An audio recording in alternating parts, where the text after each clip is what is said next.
Shabbat Shalom. This is Shabbat Shemot, and we have just begun reading in Sefer Shemot.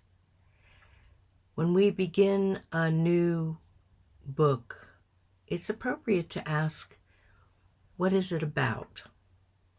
This Sefer is nothing less than a narrative of Israel's redemption. Shemot marks the end of the era of the patriarchs and matriarchs and the beginning of the history of a nation, the one and only people God created, the nation of Israel. This parsha introduces us to Moshe, telling us about his eventful life up to the age of 80. Which is interesting because most people tend to think of life winding down at this age. In fact, even ending. But with Moshe, the life that God had prepared for him was just beginning, which I think causes us to consider, whatever age we are, that God has more for us. Moshe was born into a world extremely intolerant of Jews, even more than our world today. It was a terrible time in our difficult history. We were exiles from the land God had given to our people.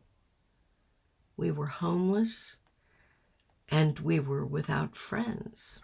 Does that sound familiar? Although previously welcoming to our people,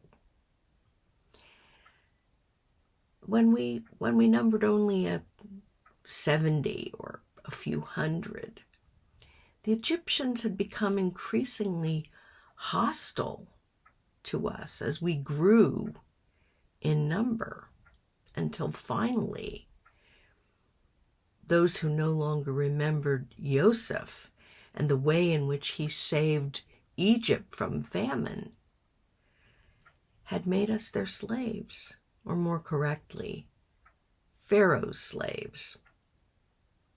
But even enslaved, they still feared us. And the Egyptians began a systematic genocide by killing our infant sons. We had no leaders, no prophets, no patriarchs, and no Torah. This was Moshe's world for the first 40 years of his life. The remainder of Shemot and the other books of Torah tell us about Moshe's life during the 40 years in which he led our people. Moshe's real interaction with Hashem and with the people of Israel did not begin until his 80th year. But Shemot is not a biography of Moshe's life. It's a book of instruction, providing guidance for us as a nation from that time forward. However, we see that Moshe's life is used by God to examine concerns which each one of us must face. In his later life as a leader, Moshe had to confront many issues from his past, which related to leadership and authority. But in the end, Moshe became the prime example of a Redeemer leader.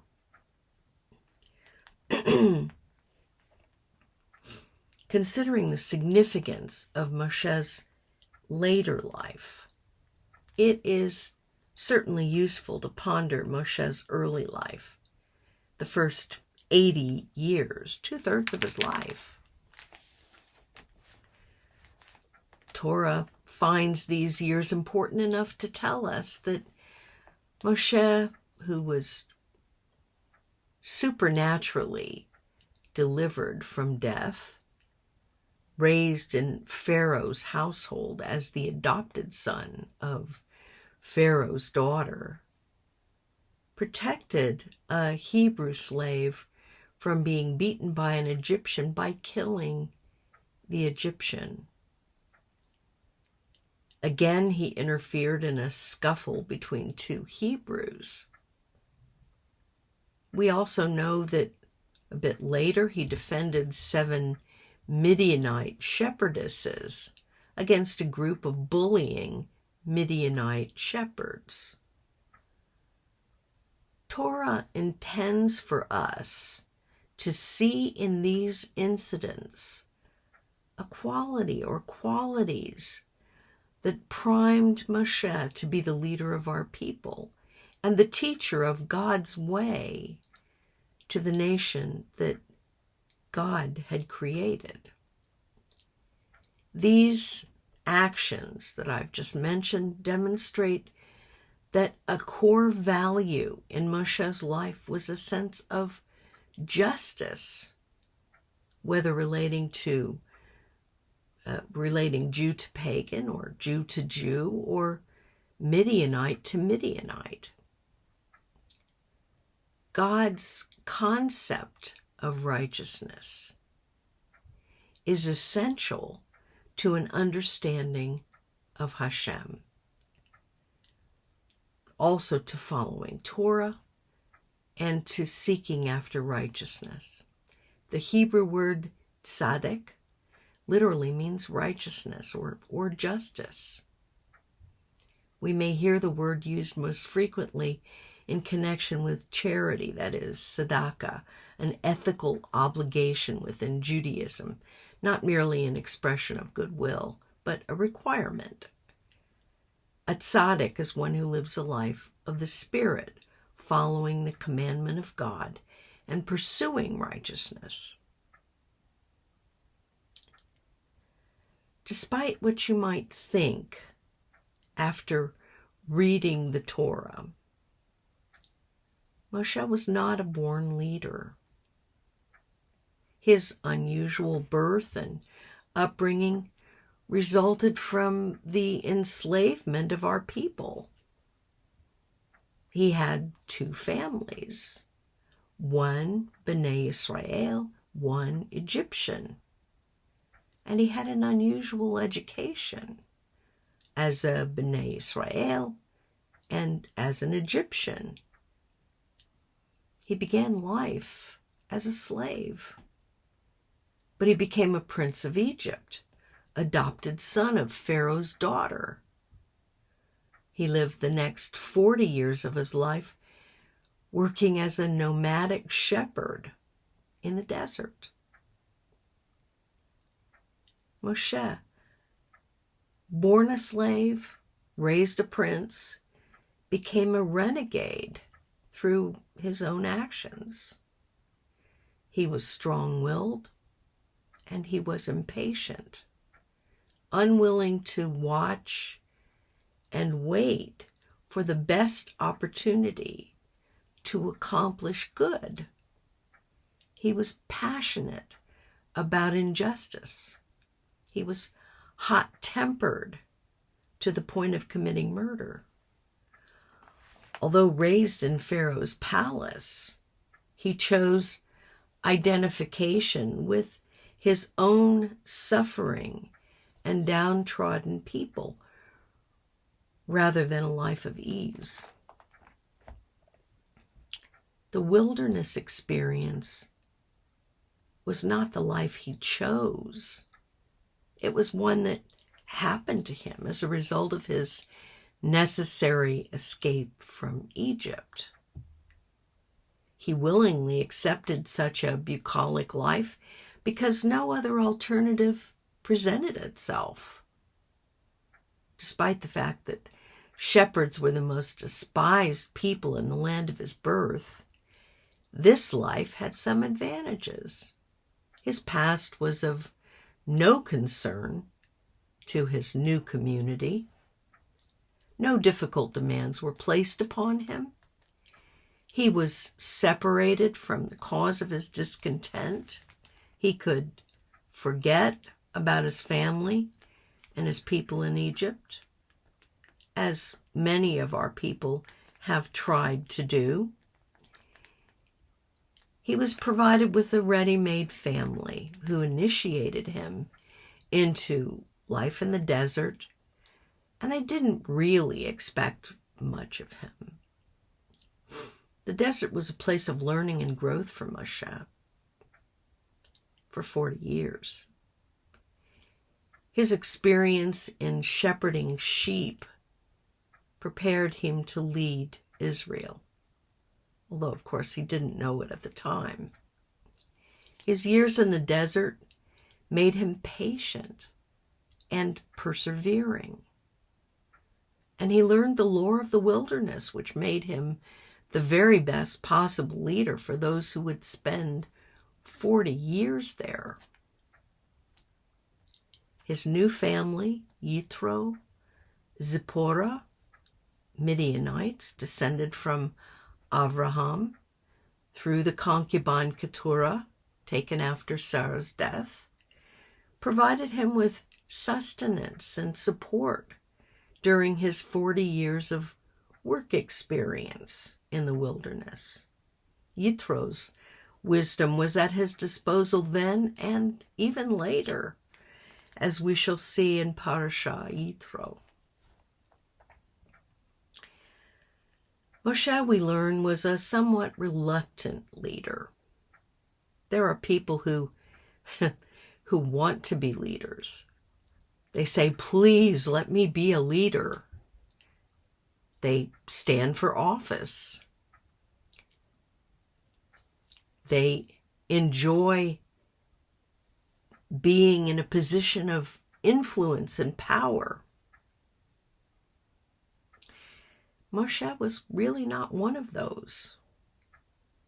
First, the burning bush, the bush that burned but was not burnt up, was used by God to get Moshe's attention. That burning bush, of course, is used as an example of the people of Israel. Moshe heard God's voice, and he was told that he stood on holy ground, something he understood, and he immediately took off his sandals as a sign of respect. The scene was set for God to explain his calling upon Moshe's life. This was not God's way of suggesting a potential occupation for Moshe, but of telling him what was going to happen. God told Moshe of his purpose and plan for his people Israel. He said, I have seen the affliction of my people, Moshe's people too. God had heard the cries of our people. Did Moshe remember?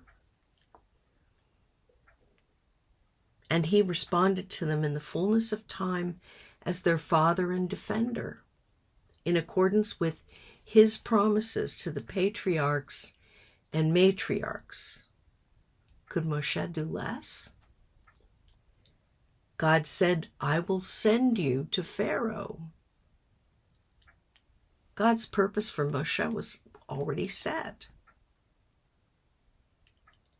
He knew that Pharaoh wouldn't listen to Moshe, and that only by signs and wonders would Israel be delivered. But that too was part of his plan. In the end, the Egyptians would be so anxious to get rid of us that they would force upon us jewelry and clothing and other valuables just to get us out of the land. But God knew that Moshe would be reluctant to go. So Moshe's response was what God expected. These are the excuses that Moshe used. I'm a shepherd. I'm nobody. Who will listen to me? I don't have any credentials to distinguish me from any other shepherd. I have no qualifications or testimonials from important men. I'm not an orator. I'm content where I am. I'm not interested in making changes in my life. I'm 80 years old. I'm ready to retire. I want to take it easy. I have a family and they need me here. Moshe tried every argument he could think of to put God off. But God had already chosen Moshe from before the beginning of the world, as he has chosen you and me for his purposes. God created Moshe and sustained him through those 80 years for such a time as this. God was patient with Moshe in spite of Moshe's excuses. He said, I will be with you, so don't worry or be anxious about anything. He said, tell them, I am has sent you. This will provide your credibility and credentials. I am the only one with the necessary authority to speak. Gather the elders together and say, the Lord God of your fathers, the God of Abraham, the God of Yitzchak, and the God of Yaakov, appeared unto me, saying, I have surely visited you and seen that which is done to you in Egypt. 3 signs were given to Moshe to verify that God had sent him: the rod that became a serpent, the leprous hand, and water poured on dry land, which became blood. God said, I will help you speak, and I will teach you what to say. Tell them I have chosen you to lead them out of Egypt to the land of Canaan, the land of promise, flowing with milk and honey, the land I have given you. God had chosen Moshe to be Israel's instrument of redemption. When Moshe still resisted, we read that the Lord's anger burned against Moshe, and he said, what about your brother Aharon, the Levite? I know he can speak well. He's already on his way to meet you, and his heart will be glad when he sees you. He hasn't seen his brother for at least 40 years. I will speak to him and put words in his mouth. I will help both of you speak, and I will teach you what to do. God wanted Moshe to understand that he wasn't doing this on his own. In the end, Moshe was defeated and overpowered by God. He had answers for every one of Moshe's excuses. Furthermore, Moshe was overwhelmed by the force of God's power. In response to Moshe's reluctance, God provided assurance. This was his plan for the redemption of his people. The flame of God had to burn within Moshe before he could be called as the savior and shepherd of his people. The redemption of Israel from exile in Egypt is one of the great themes of the scriptures. It is a reminder to our people throughout the ages of God's power to deliver and restore in spite of circumstances in spite of us, in spite of all the attacks of Hasatan and of his followers. And it has been this redemption from Egypt that has carried us through thousands of years of suffering and exile. In our Haftorah, we see a parallel to our Torah portion, because it also discusses the nature of redemption. We begin with the fact of Jewish return and our roots in the land, but the focus is on the process of redemption. Jews in exile experienced God's chastening for sins committed in the land when we rebelled against him. But exile ends. This is God's promise to us as a nation and a people. Some of us are still living in exile, but the fact is that the land of Israel has been restored to us. And this is God's plan, not the UN's plan, not the League of Nations plan, certainly not Great Britain's plan. The promise of return has been the source of strength and encouragement to our people throughout the centuries of exile. It is expounded upon in the Talmud and Midrash in a recognition of the evidence that our people belong to our land in a way which is different from every other nation. Our national redemption is clearly attached to our return to our land and involves the restoration of the land itself, as we see in various prophecies in Scripture, and has been demonstrated through fulfillment as even the desert blossoms since our return. Chastening for sin was preparation for Israel's salvation. Many of our people down through the ages have debated how this might work. We must note and stress that Yeshayahu's insistence on full and proper repentance is a prerequisite to redemption, as well as his assumption that some element of chastening is necessary as a means to reach repentance. Many of our people seek to escape one or both of these truths, believing that God should redeem us without the unpleasantness of confronting past failures. Somehow, we should not have to bear the consequences of our actions.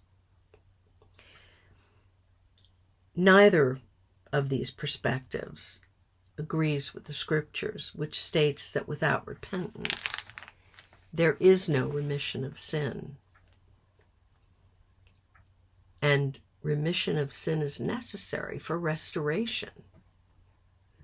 According to the Talmud, Shemot Rabbah, and tradition, both Moshe and Mashiach would grow up under the authority and influence of non-Jews.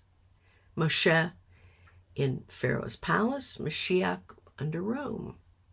As understood through this midrash, written after our longest exile had begun, the Redeemer is someone raised in a not specifically Jewish environment who could learn significant lessons from non-Jewish society and only then restore us to our land. The Midrash rather strangely implies that a leader raised in a foreign milieu will more likely lead us in a continuing engagement with the world. Is that desirable? Or that redemption will not involve closing ourselves off culturally or intellectually, but will involve enriching Torah with the appropriate aspects of non-Jewish form of learning and wisdom. Again, why? Well, it was written at a time when we were in exile, And clearly our sages could not see beyond this. Verse 12 of this Talmud reading suggests that God will remove us from the middle of the rushing stream and bring us back from the river of Egypt, taking us even one by one. Rashi interprets this as referring to 3 types of exile: the Assyrian, the Egyptian, and a future one, the universal one, from which we are now returning. This perspective makes the point that exile is more than geographical. Exile has impacted who we are and how we view the world around us. And of course, that is certainly true. In the middle of a rushing stream, well, they say part of a vigorous society, but a rushing stream can also be disastrous. In Egypt, the paradigm of a culturally hostile area, hostile to Torah, in small groups or in places where many will assimilate and only lone individuals may survive spiritually to reach redemption. But we're seeing our people being restored to our land from places that are clearly remarkable. Although promising that God will restore us from all types and locations of exile, this Talmudic passage also suggests that one challenge will be to forge a unified society with those from such different exilic experiences. And of course, this at least has proved to be true. Yeshayahu 28 verses 7 and 8 points to reasons for chastening, including Yehuda's absorption with wine, that is not only drunkenness, but also pleasure-seeking, lack of spiritual awareness, rejection of God's ways. Yehuda deserves punishment, even if less so than the northern nation of Israel. Any interest or commitment in competition with God is problematic. Alcohol, material possessions, personal endeavors or attachments, regardless of whether they are sinful in and of themselves, they all distract from our primary focus upon God and His commandments. The result is a severing of the connection between God and Israel, with chastening necessary before redemption can take place. Avot 3:3 cites verse 8 as proof of the need to include words of Torah at any meal where 3 people eat together. Eating without mentioning Torah or God turns food, just like drinking in Yehuda, into an attachment competitive with God. The Mishnah likens this to idol worship. Beginning with verse 9, Yeshayahu comments that God's wisdom can only be understood in small amounts. Why? Because of our nature. According to the Talmud, if left to our own devices, redemption would take several generations, each generation moving in small steps towards absorbing enough of God's wisdom to gain ultimate redemption. Clearly, those who have followed Talmud, although speaking of a redeemer like Moshe, nonetheless believe redemption must be gained by a communal understanding of God's righteousness. Rav Shaul refers to this perspective when he writes in Romans 10, I can testify to their zeal for God, but it is not based on correct understanding.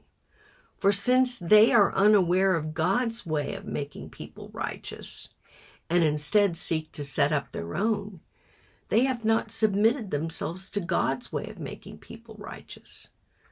For the goal at which the Torah aims is the Mashiach, who offers righteousness to everyone who believes. It is certainly true that those among our people who reject Yeshua as Mashiach do not comprehend God's plan for redemption and restoration. But this in no way obstructs God's purpose or the inevitable conclusion, which will be the redemption of our people in much the same way that we were redeemed from Egypt, by taking to ourselves the blood of the atoning Lamb, receiving and acting upon God's commandments. What are the ramifications? Yeshayahu 27:8 speaks of God's measuring out punishment, which corresponds directly, midah kineged midah, measure for measure, to the sins committed. The Midrash adds that the same is true in reverse.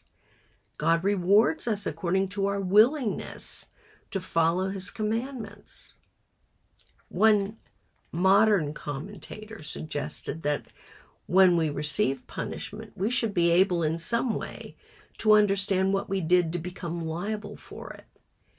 But equally, not all times of trouble are punishment, and not all successes are rewards. Isn't it strange that those of our people who follow Talmud and the commentaries are yet blind to the fullness of what they are describing? It is truly as if they cannot see the forest for the trees. While recognizing that this passage views God's actions in this world as understandable for those who truly seek understanding and who are in agreement with God, they miss the appropriate application of the work of Mashiach Yeshua in bringing about the desired redemption. We should note also, as does the Talmud, God's kindness in frequently punishing our people, while other nations are left untouched until the weight of their sins becomes so heavy that they are abruptly removed from the world stage. This chastening of our people makes us aware of our communal sins, as described by the prophet Daniel, allowing us to confront them and to repent. We are not bound to a hopeless future, or a future which is likely to be hopeless, because we are not up to the challenge of perfection. God took it upon himself to provide our redemption. As we read, on that day Adonai will beat out the grain between the Euphrates River and the river of Egypt, and you will be gathered one by one, people of Israel. On that day a great shofar will sound. Those lost in the land of Ashur will come, also those scattered through the land of Egypt, and they will worship Adonai on the holy mountain in Jerusalem. Rav Shaul interprets, out of Zion will come the Redeemer. He will turn away ungodliness from Yaakov, and this will be my covenant with them when I take away their sins. With an understanding of the nature of redemption, we must keep before us the vision for the redemption and reconciliation of all Yisrael, and pray daily that the eyes of our people will be opened to see Mashiach Yeshua as our day of redemption draws near. Shabbat Shalom.